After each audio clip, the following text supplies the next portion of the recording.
ಬೆಳ್ಳಂಬೆಳಗಿನೇ ಗೃಹಲಕ್ಷ್ಮಿಯರಿಗೆ good news ಬಂದಿದೆ. ಹೌದು ಸ್ನೇಹಿತರೆ, ಹೊಸ ವರ್ಷದ ಹಬ್ಬದ ಪ್ರಯುಕ್ತ ನಿಮ್ಮ ಖಾತೆಗಳಿಗೆ ಬರಲಿದೆ ಒಟ್ಟು ಕಂತುಗಳ ಹಣ. February, March, September, October, November.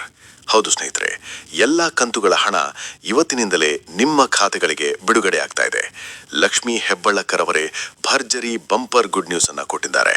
ಯಾರ್ಯಾರಿಗೆ ಹಣ ಬಂದಿಲ್ಲ ಅಂತ ಕೇಳ್ತಾ ಇದ್ದೀರಿ, ಯಾರಿಗೆ ಎಷ್ಟು ಕಂತುಗಳ ಹಣ ಬಂದಿಲ್ಲ, ಹಣ ಪಡಿಬೇಕಾದ್ರೆ ಈ ಒಂದು ಹೊಸ ಅಪ್ಡೇಟ್ ಅನ್ನ ನೀವು ನೋಡಲೇಬೇಕು.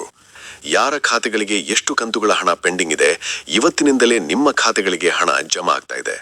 ಸ್ನೇಹಿತರೆ, ಕೆಲವರಿಗೆ 3 ಕಂತು, ಕೆಲವರಿಗೆ 4 ಕಂತು, ಕೆಲವರಿಗೆ 5 ಕಂತುಗಳ ಹಣ ಪೆಂಡಿಂಗ್ ಇದೆ. ಹೌದು ಸ್ನೇಹಿತರೆ, ಇದಕ್ಕೆ ಸಂಬಂಧಪಟ್ಟಂತೆ ಒಂದು ಲಿಸ್ಟ್ ಅನ್ನ ರೆಡಿ ಮಾಡ್ಕೊಂಡಿದ್ದಾರೆ. ರಾಜ್ಯ ಸರ್ಕಾರಕ್ಕೆ ಸಂಬಂಧಪಟ್ಟಂತೆ ಆದೇಶ ಕೂಡ ಕೊಟ್ಟಿದೆ.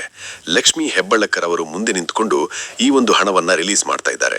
ಸ್ನೇಹಿತರೆ, ಯಾರಿಗೆ ಹಣ ಬಂದಿಲ್ಲ, ಇವತ್ತಿನಿಂದ ನಿಮ್ಮ ಅಕೌಂಟ್ಗಳನ್ನ ಚೆಕ್ ಮಾಡ್ಕೊಳ್ಳಿ.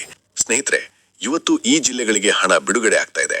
ಬೆಂಗಳೂರು ನಗರ, ಬೆಂಗಳೂರು ಗ್ರಾಮಾಂತರ, ವಿಜಯಪುರ, ಮೈಸೂರು, ಚಾಮರಾಜನಗರ, ರಾಯಚೂರು, ಚಿತ್ರದುರ್ಗ, ತುಮಕೂರು, ದಕ್ಷಿಣ ಕನ್ನಡ, ಉಡುಪಿ, ದಾವಣಗೆರೆ, ಉತ್ತರ ಕನ್ನಡ, ಧಾರವಾಡ, ಯಾದಗಿರಿ, ಗದಗ, ಬಳ್ಳಾರಿ, ಕಲಬುರ್ಗಿ, ವಿಜಯನಗರ, ಹಾಸನ ಅಂತ ಹೇಳಿದ್ದಾರೆ.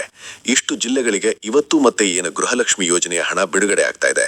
ಅಂದ್ರೆ ಇಲ್ಲಿ 24ನೇ ಕಂತಿನ ಹಣದ ಜೊತೆಗೆ ಕೆಲವೊಂದು ಪೆಂಡಿಂಗ್ ಹಣ ಕೂಡ ರಿಲೀಸ್ ಮಾಡ್ತಾ ಇದ್ದಾರೆ. ಒಟ್ಟಾರೆಯಾಗಿ ಏನಪ್ಪಾ ಅಂದ್ರೆ, ರಾಜ್ಯ ಸರ್ಕಾರದ ಒಂದು ಆದೇಶದ ಮೇರೆಗೆ ಎಲ್ಲಾ ಕಂತುಗಳ ಹಣವನ್ನ ಹಂತವಾಗಿ ಜನವರಿ 1ರ ಮುಂಚಿತವಾಗಿ, ಅಂದ್ರೆ ಇನ್ನು 2 ದಿನ ಟೈಮ್ ಇದೆ, ಅಷ್ಟರೊಳಗಡೆಯಾಗಿ ನಿಮ್ಮ ಖಾತೆಗಳಿಗೆ ಈ ಒಂದು ಹಣ ಜಮಾ ಆಗೇ ಆಗುತ್ತೆ. ಹೌದು ಸ್ನೇಹಿತರೆ, ನಿಮ್ಗೆ 3 ಕಂತು ಬರೋದಿರ್ಬೋದು, 4 ಕಂತು ಬರೋದಿರ್ಬೋದು, 5 ಕಂತು ಬರೋದಿರ್ಬೋದು, ಆ ಒಂದು ಹಣ ನಿಮ್ಮ ಖಾತೆಗಳಿಗೆ 100ಕ್ಕೆ 100% ಆಗಿ ಜಮಾ ಆಗುತ್ತೆ. ಇವತ್ತು ಮತ್ತೆ ನಿಮ್ಮ ಅಕೌಂಟ್ಗಳನ್ನ ಚೆಕ್ ಮಾಡ್ತಾ ಇರಿ. ಯಾವುದೇ ಸಂದರ್ಭದಲ್ಲೂ ಬೇಕಾದರೂ ನಿಮ್ಮ ಖಾತೆಗಳಿಗೆ ಹಣ ಬರಬಹುದು.